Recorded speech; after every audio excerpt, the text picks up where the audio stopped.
শ্রীলঙ্কার বিপক্ষে প্রথম টি-20 দিয়ে বিশ্বকাপে যাত্রা শুরু করতে যাচ্ছে বাংলাদেশ।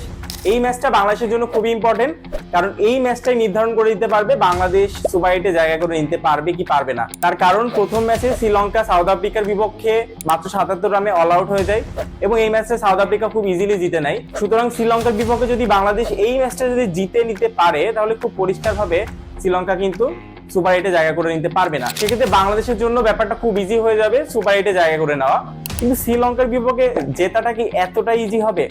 চলুন আমরা সেই ব্যাপারটা একটু বিশ্লেষণ করি। প্রথম ম্যাচ হেরে নিঃসন্দেহে শ্রীলঙ্কা একটু প্রেসারে থাকবে, তবে বাংলাদেশের ক্ষেত্রে কাজটা কি অতটা সহজ হবে শ্রীলঙ্কার বিপক্ষে? তার কারণটা হচ্ছে শ্রীলঙ্কার এই মুহূর্তে world class bowling line up, সেটা আমরা পাথিরানা বলি, থিকসানা বলি, হাসারাঙ্গা এবং নোয়ান তুষারের কথা কি মনে আছে?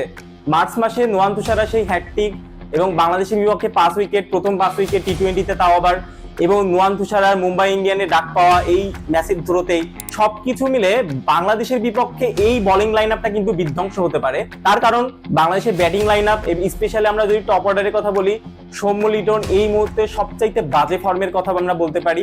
সৌম্য লিটন কিন্তু এই মুহূর্তে অনেক বাজে ফর্মে আছে। সেই ক্ষেত্রে কি তানজিদ হাসান তামিমকে সুযোগ দেওয়া হতে পারে? কিন্তু একটা জিনিস কিন্তু এখানে চিন্তা করা যেতে পারে, তানজিদ হাসান তামিম, সৌম্য সরকার, সাকিব আল হাসান এবং আমাদের ক্যাপ্টেন নাজমুল হোসেন শান্ত, এই চারজনই কিন্তু লেফট হ্যান্ডেড ব্যাটসম্যান। সেই ক্ষেত্রে থিকসানা এবং নোয়ান তুষারের বোলিং কিন্তু আসলে ভয়ঙ্কর হয়ে উঠতে পারে। সেই ক্ষেত্রে হয়তোবা টপ অর্ডারকে স্ট্রং করার জন্য লিটন দাসকে সুযোগ দেওয়া হতে পারে। শরীফুলের ইনজুরি নিঃসন্দেহে বাংলাদেশের জন্য সবচাইতে বড় লস, কারণ লাস্ট বেশ কয়েকটা ম্যাচ ধরে আমরা একটু অ্যানালাইসিস করি তাহলে ব্রেক থ্রুটা সবার প্রথমে শরীফুলই এনে দিয়েছে। সেক্ষেত্রে অবশ্যই বাংলাদেশের শুরুতে কিন্তু ব্রেক থ্রুটা আনতে হবে। তার কারণ কুশাল মেন্ডিস কিন্তু ভয়ঙ্কর হয়ে উঠতে পারে বাংলাদেশের বিপক্ষে। কুশাল মেন্ডিস এখনো পর্যন্ত বাংলাদেশের বিপক্ষে মাত্র 8টা টি-20 খেলেছে।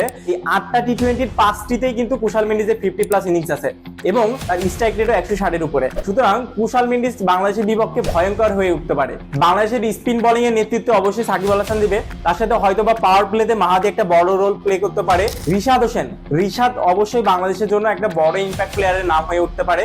সেটা আপনি ফিনিশিং রোলের কথা বলেন বা রিশাদের যে লেগ ব্রেক বলেন, সবকিছু মিলে রিশাদের একটা বড় ভূমিকা পালন করতে হবে। যেহেতু শরীফুল এই ম্যাচে খেলছে না, সেহেতু মুস্তাফিজ এবং তাসকিন যদি এই ম্যাচে খেলে, সেক্ষেত্রে ক্যাপ্টেন নাজমুল হোসেন শান্ত পাওয়ার প্লেতে এবং ডেথ ওভারে কিভাবে তাসকিন আহমেদ এবং মুস্তাফিজুর রহমানকে কাজে লাগায় সেটাই এখন দেখার বিষয়। তো আপনাদের কাছে কি মনে হয় শ্রীলঙ্কা এবং বাংলাদেশের মধ্যে কে এগিয়ে থাকবে এবং বাংলাদেশ কি পারবে শ্রীলঙ্কার বিপক্ষে প্রথম ম্যাচটা জিতেই মোটামুটি ভাবে সুপার 8-এর টিকিটটা কনফার্ম করে নিতে?